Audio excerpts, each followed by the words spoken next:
नमस्कार। आपकी नीट की काउंसलिंग को लेकर एक बड़ी अपडेट जारी हुई है, तो पूरी वीडियो को प्लीज ध्यान से देखिएगा और मेरी बात को संयम से समझने की कोशिश करिएगा। द एमबीबीएस प्लैनेट पे मैं शोभित वर्मा आपका बहुत बहुत स्वागत करता हूं। बड़े दिनों के बाद मैं एक वीडियो लेके आ रहा हूं जिसमें एक ऑफिशियल नोटिस के बारे में मैं आपसे बात करना चाहता हूं, जिसकी डेट आप देख सकते हैं 6 जुलाई 2023 को है। ये नोटिस जारी किया है यूपी की काउंसलिंग अथॉरिटी यूपी डीजीएमई में। इस वेबसाइट पे आप जाके देख सकते हैं dgme.up.in। ऊपर आपका जो मार्कवी है उसमें ये नोटिफिकेशन चल रहा है। आपको यहाँ पे इस पेज पे ये ब्रिंग करेगा और यहाँ पे आप देख सकते हैं पहला नोटिस जो है important notice instruction regarding online counselling of UP NEET UG 2023-2024 uploaded on 7 July, यानी कि लेटेस्ट नोटिस है। और नोटिस की पहली ही लाइन हमें असमंजस में डालने वाली है, तो प्लीज ध्यान से सुनिएगा। जो लोग चैनल पे पहली बार आए हैं प्लीज चैनल को सब्सक्राइब कर लीजिए एंड ऐप को यूज करके ऐप पे जो फ्री कंटेंट है आपके लिए बहुत यूजफुल है, तो एक बार प्लीज एक्सप्लोर करिएगा। नोटिस कहता है कि यूपी नीट यूजी 2023 की ऑनलाइन कॉमन काउंसलिंग कराए जाने पर प्रकरण भारत सरकार के विचाराधीन है। भारत सरकार द्वारा काउंसलिंग के संबंध में जैसे ही निर्णय लिया जाएगा उसकी स्थिति से सूचित किया जाएगा। तो कॉमन काउंसलिंग को लेके अभी तक आप देख सकते हैं कि एक ऑफिशियल नोटिस एक वेग यानी कि एक अनडिसिसिव सा पॉइंट रख रहा है कि इंडियन गवर्नमेंट जो है वो कॉमन काउंसलिंग को लेके अभी भी विचार कर रही है। तो इस मामले में कुछ ऑफिशियल और अनऑफिशियल अपडेट्स हैं जो कि मैं इस वीडियो के माध्यम से आपको बताना चाहूंगा कि आपकी काउंसलिंग कब स्टार्ट हो सकती है, क्या प्रक्रिया रहेगी और आगे की प्रोसीजर क्या होने वाली है।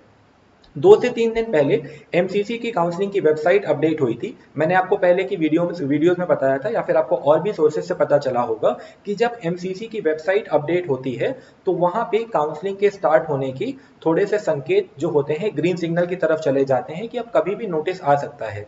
इसी के साथ में अगर आप बैक जाएंगे तो मैंने ब्राउजर पे सर्च किया तो आप देखेंगे जाके कि बहुत सारे न्यूज एजेंसीज जो हैं वो आपके अपडेट दे रहे हैं लगातार कि कुछ समय में कुछ समय में एमसीसी की काउंसलिंग चालू होने वाली है, रजिस्ट्रेशन चालू होने वाला है, काउंसलिंग का शेड्यूल आने वाला है। बट आपको ये चीज ध्यान रखनी है, जितनी भी वेबसाइट्स हैं जो कि न्यूज वेबसाइट्स होती हैं ये कॉन्स्टेंटली ये लाइव वेबसाइट्स होती हैं, अपडेट करती हैं। तो ऐसा नहीं है ये न्यूज 1 घंटे पुरानी है। आप कल सुबह भी खोल के देखेंगे तो इसमें सेम न्यूज रहेगी, उस पर लिखा रहेगा 1 घंटे पुरानी, क्योंकि ये जो न्यूज हेडलाइंस होती हैं, जो न्यूज वेबसाइट्स होती हैं, उनको थोड़े थोड़े समय में अपडेट किया जाता है। तो इसको देख के आपको बहुत ज्यादा पैनिक नहीं होना है। दूसरी बात, अगर आप एमसीसी की वेबसाइट जाके देखेंगे तो वहां पे पहला पेज ये आ रहा है और उसके बाद में अभी भी इस समय भी उसकी आगे की जो वेबसाइट है क्रैक है। अभी जब वेबसाइट रिपेयर हुई थी तो बस वहां पे पीडब्ल्यूडी का नोटिफिकेशन जारी हुआ था। उसके अलावा काउंसलिंग से जुड़ी कोई भी जानकारी एमसीसी के पोर्टल पे अभी तक अपडेट नहीं हुई है, ना ही कोई भी ऑफिशियल नोटिस है, ना ही किसी ऑफिशियल का स्टेटमेंट है। तो हमें सबसे पहली बात यह ध्यान रखनी है कि ऐसी सेंसिटिव चीजें जो कि हमें इमोशनली या फिर साइकोलॉजिकली इम्पैक्ट कर सकती हैं, हमें खाली ऑफिशियल न्यूज पे ध्यान देना है।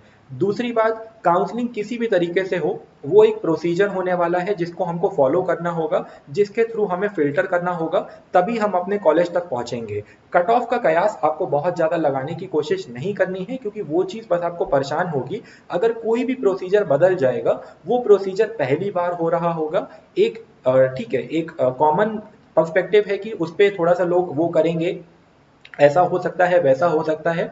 बट जो एक्चुअल रिजल्ट होगा वो आपको उस प्रोसेस के बाद में ही पता चलेगा। जैसे जब ऑल इंडिया का मॉपअप राउंड हुआ था तब भी बहुत सारे कयास लगाए गए थे, पहली बार जब मॉपअप राउंड हुआ था 2021 में। तो इस तरीके की चीजें होती रहती हैं।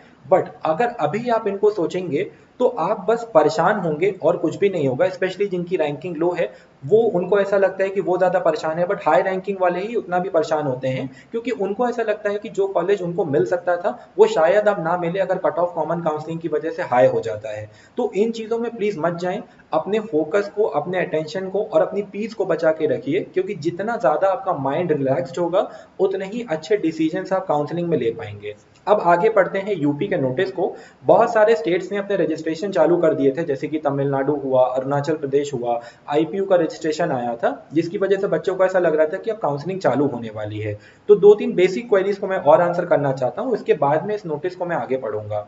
तो वो बेसिक क्वेरीज ये हैं कि कोई भी काउंसलिंग अगर लास्ट ईयर के पैटर्न पे काउंसलिंग होती है तो किसी भी स्टेट की काउंसलिंग ऑल इंडिया राउंड 1 के होने के बाद में ही होगी।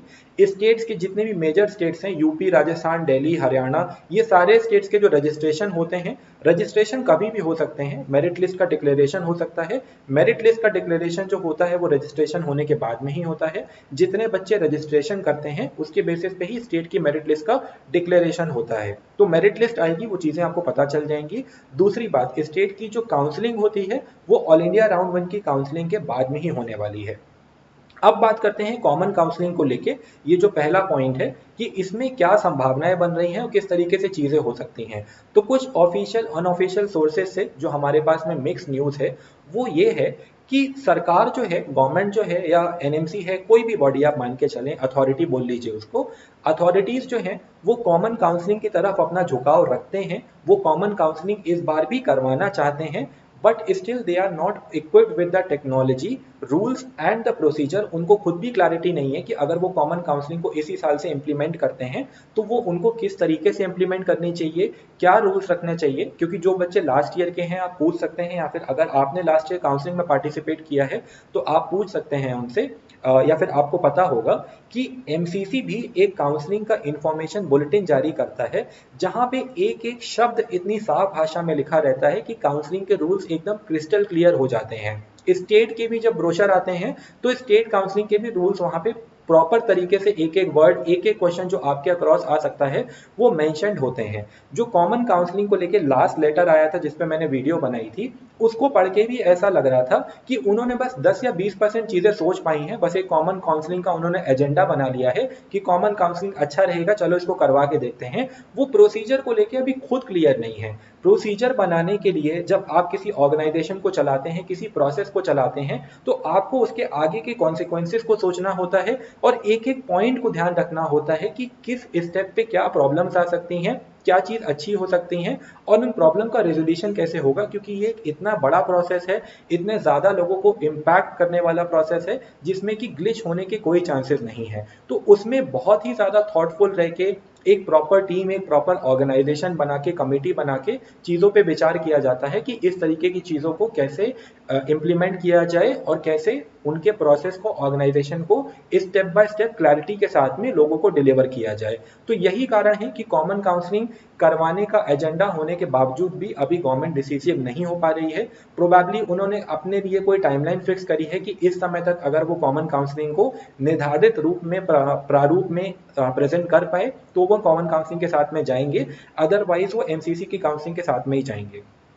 इसके अलावा मेरे पास कॉमन काउंसलिंग की कोई भी अपडेट नहीं है। जो अपडेट है मैंने बता दी है। तो आप मुझे कॉल या मैसेज करेंगे कॉमन काउंसलिंग को लेके, तो इससे ज़्यादा इंडिविजुअली बोलने को मेरे पास में कुछ भी नहीं होगा। तो उन क्वेरीज को मैं एंटरटेन बहुत ज़्यादा नहीं करना चाहता हूँ, क्योंकि प्रोसेस को फॉलो करना ज़्यादा इंपॉर्टेंट है, उसको समझना ज़्यादा इंपॉर्टेंट है, रादर देन उसके रिजल्ट को डे एंड नाइट इमेजिन करने से। अगला पॉइंट इस नोटिस में ये कहता है कि किसी भी अनाधिकृत संस्था, व्यक्ति अथवा स्वयं के स्तर पे लिए गए समस्त प्रवेश पूर्ण रूप से अवैध माने जाएंगे। यदि भविष्य में ऐसे अनाधिकृत प्रवेश के संबंध में इस कार्यालय को कोई शिकायत प्राप्त होती है तो उसका संपूर्ण उत्तरदायित्व अभ्यर्थी के स्वयं का होगा, जिस पर विभाग की कोई भी जिम्मेदारी नहीं होगी। तो ये मैंने काफी बच्चों को बताया है। आप में से काफी लोगों को कॉल्स आते हैं कि आप हमें इतना पैसा दे दीजिए, हम आपका एडमिशन करा देंगे, हम टोटल 10 लाख चार्ज करेंगे, जिसमें अभी आपको 50,000 1 लाख ही देना होगा, बाकी का पैसा हम एडमिशन के बाद में चार्ज करेंगे। तो इस तरीके की कोई भी चीज ऑफिशियल नहीं होती है। ऐसा कोई भी डिसीजन लेके ऐसे किसी भी अनऑफिशियल इंसान को आप एडमिशन के लालच में पैसा देके अपना और अपने बच्चे का भविष्य जो है वो डिफिकल्टी में ही डालेंगे, प्रॉब्लम में ही डालेंगे। तो इस तरीके का कोई भी काम मत करिएगा। एक एक बच्चे का डेटा पब्लिश होता है। एमबीबीएस की सीट की वैल्यू बहुत ही ज्यादा है, तो ऐसा नहीं है कि कोई भी आके इसमें हेरफेर करके 5-10 लाख रुपए में आपको किसी कॉलेज में सरकारी सीट दिला सकता है, जो कि आपके रैंक पे पॉसिबल ना हो। भारत सरकार द्वारा आयोजित नीट परीक्षा में सफल घोषित किए गए अभ्यर्थी ही यूपी नीट यूजी 2023 काउंसलिंग प्रक्रिया में प्रतिभान करने हेतु एलिजिबल होंगे। सिंपल सा पॉइंट है, सभी समझ सकते हैं।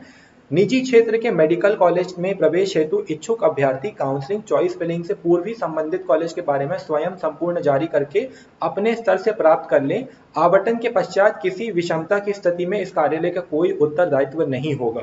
तो प्राइवेट काउंसलिंग के लिए स्पेसिफिकली यूपीडीजीएम ये कह रहा है कि बहुत सारे कॉलेजेस जो होते हैं वो नए कॉलेजेस होते हैं, उनमें कुछ प्रॉब्लम्स होती हैं जो कि बाहर नहीं आती हैं, बट कुछ लोग एडमिशन के लिए इतना डेस्परेट होते हैं कि किसी भी कॉलेज में बस उनका ऐसा होता है कि एडमिशन मिल जाए। तो यूपीडीजीएमई यही कह रहा है कि कॉलेज की प्रॉब्लम्स के लिए यूपीडीजीएमई रिस्पॉन्सिबल नहीं होगा, वो आपकी जिम्मेदारी होगी अगर आप उस पर्टिकुलर प्राइवेट कॉलेज में एडमिशन लेना चाहते हैं।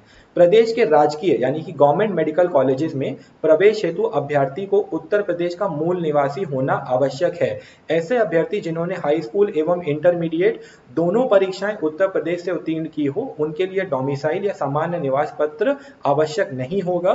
तो ये आपका डोमिसाइल को लेके ही मेजरली इन्होंने पॉइंट रखा हुआ है, जो कि आप सभी को पता है कि यूपी में 10th और 12th अगर आपने यूपी से किया हुआ है और आप यूपी के मूल निवासी हैं, यानी कि आपका आधार कार्ड भी यूपी का है, तो आपको डोमिसाइल की जरूरत नहीं होती है। बट इसी के साथ मैं सभी लोगों को बताना चाहूंगा कि अगर आपके पास में डोमिसाइल नहीं है तो प्लीज आप उसको प्रॉपर तरीके से बनवा लीजिए प्रिस्क्राइब फॉर्मेट में, प्रेफरेबली इंग्लिश लैंग्वेज में, कि अगर कहीं बाहर एडमिशन लेने की नौबत आती है तो उस समय डोमिसाइल आप तुरंत रेडी नहीं करवा पाएंगे।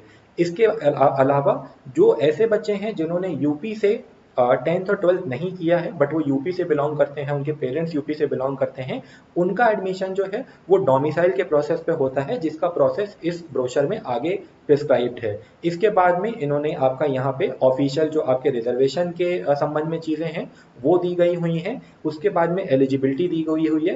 काउंसलिंग डेट्स को रिलेटेड कोई भी चीज़ यहाँ पे नहीं आई है। ये डोमिसाइल का प्रारूप है। जो बच्चे यूपी से बिलोंग करते हैं बट जिन्होंने 10th और 12th यूपी से नहीं किया है उन बच्चों के लिए ये प्रारूप होता है। तो इसको आप पढ़ के, ये नोटिस अवेलेबल है यूपीडीजीएमई की वेबसाइट पे, मैंने आपको दिखाया, इसको पढ़ के आप अप्लाई कर सकते हैं।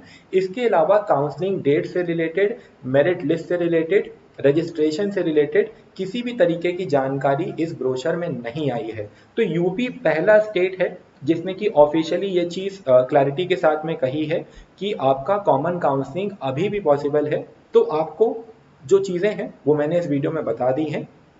आपको इस डाउट में, डिलेमा में जाके कुछ भी नहीं मिलने वाला है कि आगे जाके क्या होगा। आप फोकस करिए, जब तक चीज़ें ऑफिशियली क्लियर नहीं होती हैं वेट करिए। विचार करने से मेरे हिसाब से कुछ नहीं होने वाला है, ना ही मैं बहुत ही विचारधारा में पढ़ने वाला हूँ कि क्या होगा क्या नहीं होगा, क्योंकि इंसान बस सोच सकता है, कुछ कर नहीं सकता है। जो अथॉरिटीज़ आपके सामने रखेंगी, जो भी प्रोविजन होगा काउंसलिंग का, जो भी प्रोसीजर होगा, आपको उसे एक्सेप्ट करके ही आगे काउंसलिंग करवानी पड़ेगी।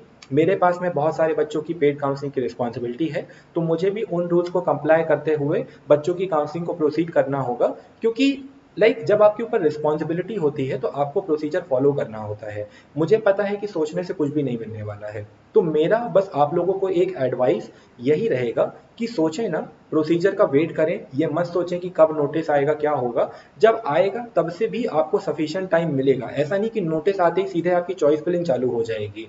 तो जब आपके सामने सिचुएशन होती है, डिसीजन लेने में भी आसानी होती है, क्योंकि कॉलेज का ये सारी चीज़ें जो हैं ये ऑलरेडी इतनी डिलेमा वाली होती हैं कि अगर आपको 1 महीना 2 महीना एक्स्ट्रा दे दिया जाए, वही वाली बात है जैसे एग्जाम होता है ना कि 2 महीने बाद 2 महीना और होता तो हम अच्छा परफॉर्म कर लेते। तो यहाँ भी यही चीज़ है, अगर आपको 2 महीना एक्स्ट्रा दे दिया जाए तब भी आज 2 महीने विचार ही करेंगे, बट जब आपका चॉइस फिलिंग का टाइम आ जाएगा तब आपका दिमाग अपने आप ही प्रिपेयर हो जाएगा उस चीज़ के लिए डिसीजन लेने के लिए। तो ये सारी अपडेट्स थी। आई होप कि अपडेट्स आपको समझ में आए होंगे एंड चीज़ों को आप positively as a positive feedback लेके अपनी आगे की प्लानिंग को इम्प्लीमेंट करेंगे। प्रोसीजर काउंसलिंग का कुछ भी हो हमें उसे कंप्लाई करना होगा एंड बाकी चीज़ें जो हैं जैसे ही ऑफिशियल नोटिस आते हैं, क्लैरिटी आती है, तो इस पे अगली वीडियो जारी होगी और हम आपको डिटेल में बताएंगे। Thank you so much for watching the video. Data के लिए पुरानी वीडियोज़ को ज़रूर देखें जो आपके लिए इंपॉर्टेंट है एंड बाकी चीज़ों के लिए चैनल के साथ में जुड़े रहें। Thank you so much.